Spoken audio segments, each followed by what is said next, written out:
Okay, this is a video for the 64 out of U12t. This is a $2,000 set of all balanced armature IEMs.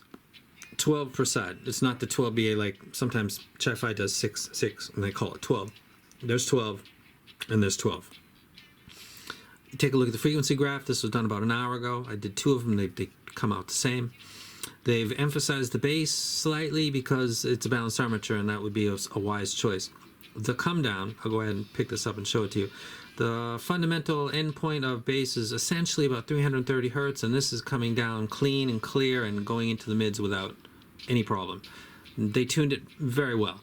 This is where stuff dies, right here. And this doesn't, because this is giving you a decent impact when it's needed, like on a track like this.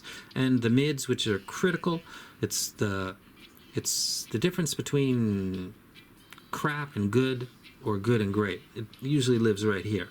This is a very good mid-tuned set. There's some people that like the flat. That would be something that would, if you had a dynamic driver. So let me go back.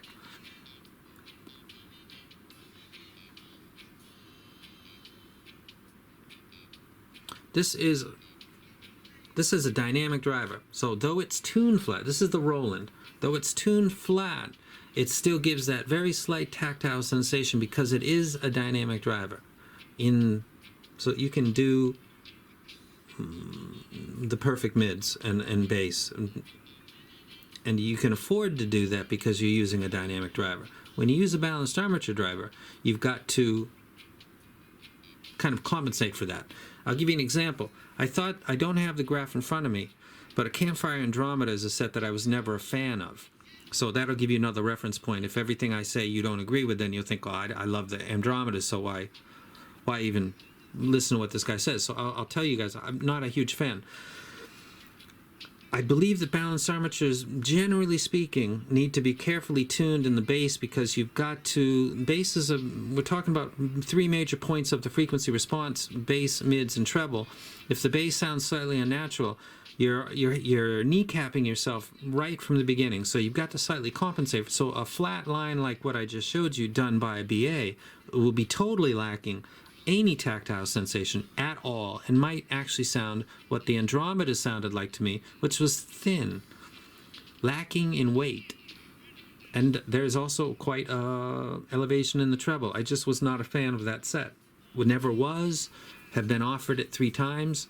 One by a Patreon for free, one by a Discord member for free or for trade, and then one by a direct mail where somebody wanted to trade Tansio Mirai for their Andromedas because they said it was too uncomfortable. The edges of it they didn't like it. So can you trade? And I said no to that because I don't want that set. This is where that set died for me, I think, because I think this looking at graphs and graphs and graphs and graphs and graphs, generally speaking, with a set that's all BAs, it would be wise if they would compensate for what it is and what it can and can't do. And what it can't do is give you a tactile sensation, but you can compensate for that by a couple 2-3 dB to give it more weight. Am I making sense right there? So, in a track like this, Bob Marley, Coming In From the Cold, there's kind of 3 instruments that are intro of the song: a clavinet, clavinet, 4-string bass, and steel drums. Like right there. It's bass heavy, like stuff rolling down. It's like that's no problem for a dynamic driver. It is for balanced armatures, and you just get used to it and say, this is not my set for doing that. If you tune like this, you can give the illusion of the presence of something very similar to a dynamic driver. So in the bass and in the mids, they did a fantastic job. I think that this set is excellent. And in everything I listened to, everything that sounded like it was supposed to have bass had the bass, and everything that had information in the mids that I wanted to catch, I got it. The issue that I got was in the treble, and I wouldn't even call it an issue, but I will. Let me call it one anyway. Let me go to the first time where I ran into it. This is Aerosmith, No More, No More.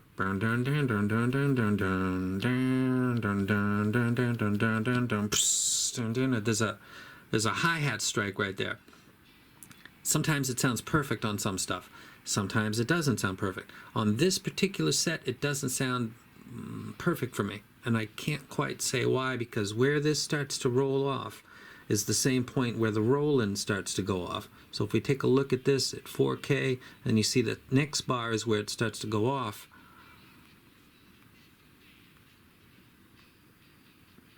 Look at that 4K bar, that next bar, that's where it starts to roll off. So both of these sets are starting to de-emphasize the treble at approximately the same point. This has got E-stats, and it's got that post 8K little bump. This has, stop that shaking.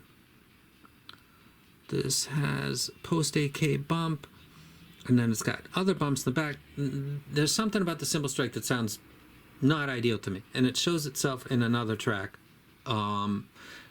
Steven Tyler sounds back like he always does. The piano, which is a fantastic instrument, as I've mentioned several times, because it literally goes from this to that. The entire frequency that's audible to you, let's call it 30 to be real, and then go out to, let's say, about 10 to 12. The piano will cover that whole thing. If you've got a dip in the mids, you can't hide that from a track that's got a lot of piano. Some people have said, why don't you use Chopin or this other stuff? Because I don't listen to that regular, and I wouldn't be able to give any, like this doesn't, I'd have to listen to something hundreds of times to really say I'm missing something. I can't just listen to something. So this has this, Jerry Lee Lewis banging on the keyboard, and it sounds slightly back in its best version, and it sounds even further back in most cases. In this set, it sounds really good.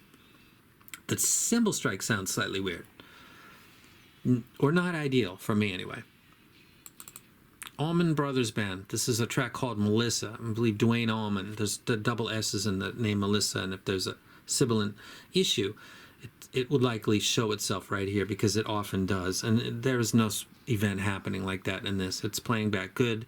Dwayne sounds like he's very close to the mic, recorded, and it sounds like that. Not in my face, but properly positioned. It sounds good. Clarity is excellent. Second small issue.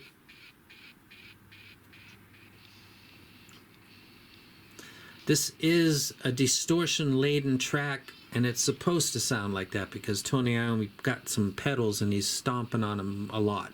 There's a lot of distortion going on in this track. If you hear this on a set like, let's say, the P1s, and you're thinking, holy crap, the P1s, I don't like that set. Wait a second. Give me a second. People say, oh, that's kind of bright. The clarity and the speed up in the treble of that set for this particular thing sounds really good, because it sounds like I'm center 10th row of this, and I'm listening to a guitarist stepping on pedals and jamming. I can hear it really, really clearly on planars, and recently on ESTs are doing that really well too, which is one of the reasons I'm falling in love. The BAs are doing this with less efficiency, in my opinion. It doesn't sound as ideal as I would like it to be. Personal opinion. Can't Find My Way Home. This is a track that I use for like sense of depth. Recently I've been noticing that Eric Clapton, this is a supergroup. Eric Clapton sounds like he went into the studio by himself, laid down his track, and they mixed it so that he sounded closest to the mic. Steve Winwood comes in, lays down his part. I don't think that this was recorded with them all in the studio at the same time. I'd have to look online or find some anecdotal evidence about what exactly happened when this was laid down, but it sounds like they did what they typically did at that time. Jimmy Page was in what was that, Hurly Gurly Man? That Zodiac movie had that track. That was Jimmy Page, I believe, on guitar in that track. So they did studio work for each other a lot. Eric Clapton did a lot of studio work. So he was used to going in, sitting down, doing his thing, and then jetting and getting paid or getting paid later. It sounds like, this is a super group, but it sounds like Clapton went in and did his thing because he sounds kind of closer to the microphone. Like if they were on stage, Stephen would be back, and Eric Clapton would be right here in front of the mic, which could happen, but it sounds more like he was mixed to be the prominent one, because he was the most famous member of the supergroup that released one single album, and I can't remember the bassist's name, so let's let that go. Ginger Baker sounds great, but that hi-hat strike, like on Aerosmith, doesn't sound bad. It just doesn't sound as the crash. It's not a splash, it's not shimmery or shiny or anything like that. It just doesn't sound as ideal as I would like it to be. But that's OCDing. Jim Crochet. I was so happy with this the last time I did a video. I went and checked online about people that had done covers of this and Time in a Bottle, and shockingly not that many. There's a couple excellent versions online, but not as many as I expected to be, because I'm a huge Crochet fan. And he sounds fantastic on this. This is where this set really, really shines, because there's not hi-hat strikes going on that will stimulate me to think. It's vocals, it's guitar. This set is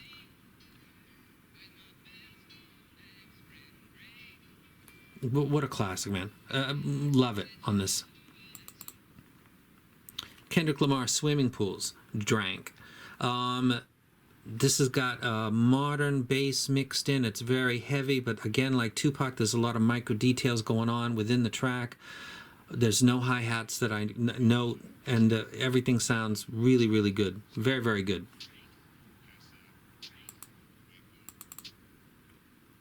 Bat Out of Hell, Paradise by the Meatloaf, Paradise by the Dashboard Light. Male and female voices. At different levels. They're talk singing at one point. They're yelling at each other on the microphones because they're simulating a man and woman having a, do you love me? Will you love me forever? And then he's talking about, he's beating around the bush pretty much. But they're both very wide in their vocal range, and they're both I have Broadway experience, the male and the female on this recorded track, and the vocals on this, male and female, sound very good. The mention of male voices sound good, females don't, is very, very, very exaggerated in the hobby, because in a technical aspect, the fundamental extends a little bit lower for males, but the fundamental ends at approximately the same point, and then the harmonics is not that different. So it's when people say male voices are good, female voices are not good, overstating it. That's splitting hair, and it seems, I don't know. I don't find a lot of stuff where Jim Croce sounds good, but Stevie Nicks doesn't. Maybe because she's got a deep, throaty voice, but I just don't pick that up very much. Anyway, this set plays vocals very well. And to put that home, Neil Young has got the honkiest voice you've ever heard. Helpless, helpless, helpless. Just like a horn honking in your ear if the vocals are done wrong on this. It sounds fine. There is no problem going on with this. And then the last track is Wings, and this is like a 3-part song. It's got this very slow. And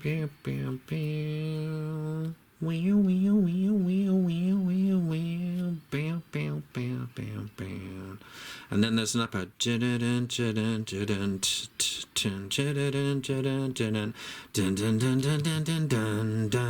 which is the beginning of the 3rd part. So this is a great song because it's got 3 major portions to it, and it's kind of going at totally different speeds. The beginning is very slow. The second part is slightly faster. If we ever get out of here.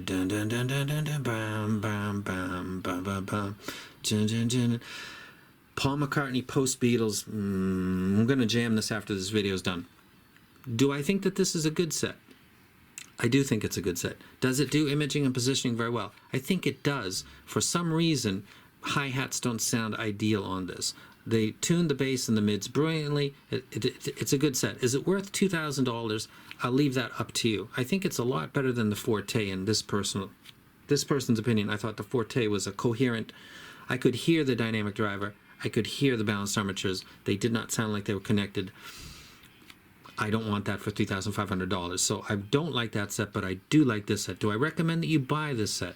If you are a BA only person, it's something to consider, but there's a lot of competition for it. So I wouldn't wreck it, but I do say that it's a good set. So I like this. And in relation to this set, I want to give a shout out to Critical, because I know the Critical ranks this highly, and me and him find things repeatedly to be very similar. I like things that he has already liked, and he disliked things that I hated and he might not have known, like the RHACL ones. Could not stand those. That's not a real dog. That's I'm editing and adding the dog in right now. Pushing a button, you just can't see it. It's the mouse. Look at dog bark. Bark more, dog. There we go. See, I'm getting into video editing. I might make him bark one more time. That's a real dog. I'm just kidding with you. Hey, look at it. Click, click. Dog, dog, dog. Roo, roo, roo, roo. Here we go. Here we go. Here we go, dog. Okay. Here we go. Oh, dog effect. Dog effect. So anyway, Critical likes this set, and I think it's a great set. He brought up some concerns with the set several months ago, and there were people that were coming in and publicly and privately, because I received a private message from the company saying that they were under attack and somebody maybe had an axe to grind.